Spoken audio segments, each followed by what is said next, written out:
Eu prefiro ter Satanás me caluniando do que ter Satanás dando tapinha nas minhas costas. Eu prefiro ter o diabo me perseguindo do que ter o diabo me bajulando. É preferível, sim. É preferível a igreja estar gemendo sob a perseguição do mundo, ataques de políticos, do que transformar o púlpito em palanque de comício, como fazem esses chiqueiros de porcos por aí. Essas denominações, essas lojas, essa que é a verdade. Aleluias. Recebendo em seus púlpitos, e para eles é um privilégio. Oh, que privilégio! O fulano de tal aqui na igreja, e lá no púlpito fazendo promessas, fumantes, adúlteros, alcoólatras, que só procuram igrejas nessas ocasiões, e o pastor comprometendo a igreja, votos à custa de tijolos, à custa disso, à custa daquilo outro, e eles recebendo oferta do mundo. Graças a Deus que a esposa ou a noiva de Jesus não aceita oferta de outro. Deus não é nenhum chifrudo para ter outro dando presentes para sua noiva. Ele não aceita isso. Aleluia! Glória a Deus por isso. Ele dá para nós. A igreja é sustentada com os dízimos e as ofertas. Dízimos de lavadeiras de roupa. Dízimos de homens de faces queimadas de trabalhar. Pessoas que fazem voluntariamente. Aleluia! O diabo olhou com raiva, mostrou a sua língua para o profeta, aquela cobra monstruosa, e foi em direção ao profeta. Só que à medida que ela ia se aproximando, ela foi ficando lenta, porque havia uma força rechaçando aquela cobra. E ela foi ficando lenta, lenta, e até que não deu conta e parou e ficou tremendo. Oh, igreja! Se há uma coisa que o diabo respeita no crente, é o sinal, é a vida vivida. Você pensa que o diabo respeita pregação bonita, oração bonita, ou voz bonita para cantar? Tudo isso ele tem. Ele sabe pregar bonito, ele sabe orar, ele sabe cantar, ele sabe falar línguas. Ele até dá risada. Ele diz: você está aí gritando, você está aí pregando, você está aí orando, você vai me amedrontar com isso? Você namora comigo todo dia? Todo dia você passa uns momentos comigo, você tem prazer comigo? Eu te faço sorrir lá no serviço. Eu inspiro meus vasos lá para contar piadas sujas e você dá até gargalhada. E até conta também. Eu te seguro todo dia, você já está viciada numa novela de televisão. Amizade com o mundo é inimizade contra Deus. Tiago 4, versículo 4. A noiva tem que ser fiel ao Senhor Jesus Cristo. Aleluia! Glória a Deus! Aleluia! Você me amedrontar com a tua pregação, ou com isso, ou com aquilo outro, quando você namora comigo, quando eu saio na rua através de mulheres mal vestidas, você as cobiça. Mas quando há uma vida vivida, o diabo chega ali e esbarra. Ele sabe o pau que ele lenha. Quando ele chega em uma pessoa que tem sinceridade diante de Deus, mesmo que você tenha fraquezas, porque há aqueles erros que você não desejaria tê-los e luta contra eles. Esses ficam escondidos no sangue do Senhor Jesus Cristo. Aleluias! Glória a Deus! Não, ela não conseguia chegar no irmão Brana. Isso me faz lembrar daquele endemoniado que também não conseguiu chegar no irmão Brana. Ele parou, ele suava frio, ele lutava, mas ele não conseguia. A polícia quis intervir, o profeta disse: não, isso é força espiritual. E força espiritual só se combate com outra força espiritual. Tem que ser a força de Deus. Os ministros até acharam que era uma imprudência do irmão Brana, porque aquele homem podia causar um escândalo ali no auditório. quando ele não aceitou a intervenção da polícia. Mas o profeta estava seguro do que ele fazia. E ele aceitou o desafio para enfrentar aquele homem. A igreja ficou em grito e ele disse em uma voz baixa que foi ouvida somente pelas pessoas que ocupavam os primeiros bancos. Porque tem gente que pensa que expulsar demônios é através de gritos. Tonalidade de voz, aquela gritaria, aquele tipo de bagagem pentecostal.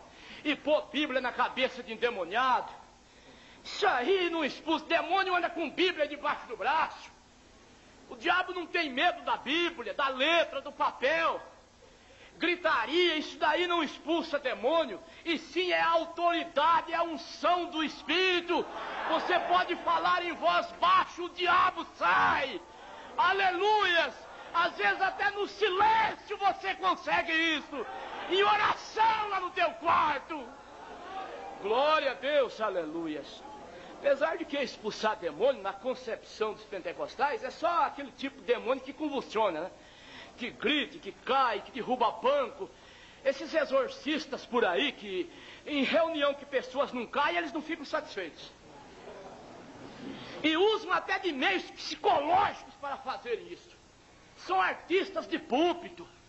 Usam de meios psicológicos para impressionar o povo, para dar lugares a convulsões, a histerismo, a gritos.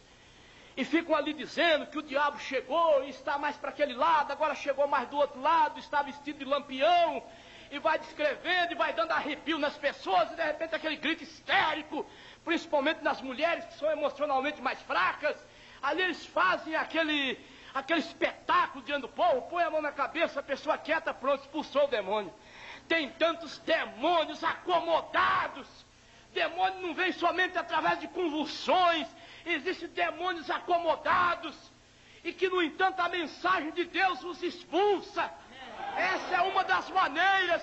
Quando uma mulher vem socialmente vestida com uma roupa curta na igreja, ela está com demônio de adultério. Mas se ela se liberta daquilo e põe roupa como uma mulher, aquele demônio foi expulso. Aleluia! Pelo poder do nome do Senhor Jesus Cristo. Aleluia! Quando o profeta diz: Satanás, por que tu tens desafiado o servo de Deus? Em nome de Jesus Cristo tu cairás aos meus pés. E ele caiu. E uma onda de glória a Deus explodiu dentro da igreja. E nesta noite aqui pode acontecer. Demônios, enfermidades debaixo dos nossos pés. Mas quando aquela mamba, aquela monstruosa cobra viu que não podia pegar o profeta de Deus, ela olhou para o outro lado e viu um irmão que estava ao lado. E ela foi em direção àquele irmão. Quando ela foi em direção àquele irmão, o profeta levantou as suas duas mãos e disse: ó Deus, tenha misericórdia do meu irmão. Se ela o picar, será morte instantânea. Oh, irmão, será que nós podemos fazer isto? Amém. Quando você vê o diabo se aproximando de um irmão, se andando com o irmão, você já derramou uma lágrima por ele? Às vezes o que muitos fazem é falar, é maldizer, é pegar uma pá e acabar de enterrá-lo. O profeta dizia: Deus, tenha misericórdia do meu irmão. Você pode agora pensar em uma pessoa que está afastando da palavra, que está fracassada, e você pedir: Deus, tenha misericórdia da minha irmã, tenha misericórdia do meu irmão. Jesus rogou por Pedro, ele avisou a Pedro, ele disse: Pedro, Satanás quer se andar contigo, mas eu roguei por ti para que a tua fé não desfaleça. Ele rogou por Pedro, e apesar dele negar o Senhor Jesus 3 vezes, mas a sua fé não desfaleceu, porque ele chorou amargamente, e no Pentecostes ele recebeu o Espírito Santo. Glória a Deus, aleluias. Deus, tenha misericórdia do meu irmão. Quando o profeta falou aquilo, a cobra desistiu. E novamente olhou em direção ao profeta. Ela desistiu do irmão. Quando ela olhou em direção ao profeta, veio uma voz ao irmão Branham e disse: você tem o poder para amarrá-la ou qualquer coisa. Ou qualquer coisa. Foi quando o profeta disse: Senhor, que devo eu fazer E aquela voz lhe disse: uma coisa você tem que fazer. Você precisa ser mais sincero para fazer isso. Meu Deus, isso nos coloca com a cara no chão. Ministros que estão nesta plataforma, nós precisamos de mais sinceridade. Mais sinceridade, mais sinceridade. De mais sinceridade uns para com os outros. Nós precisamos mais disso. Irmãos, eu vou dizer uma coisa. A noiva de Cristo não se divide. Não há divisão na noiva. Pode haver divisão em grupos, mas a noiva mesmo não divide. Vocês sabem, nem Satanás não se divide. Porque se ele se dividir, o seu reino não subsiste. Jesus disse que Satanás não expulsa Satanás, porque o seu reino estaria dividido. O diabo não se divide. A noiva de Jesus não se divide. Não fica um puxando para lá, outro puxando para cá, não. Todos nós pegamos na mesma ponta da corda e puxamos Satanás para dentro da fogueira. Para dentro da fogueira. Aleluia! Glória a Deus por isso. Aleluia!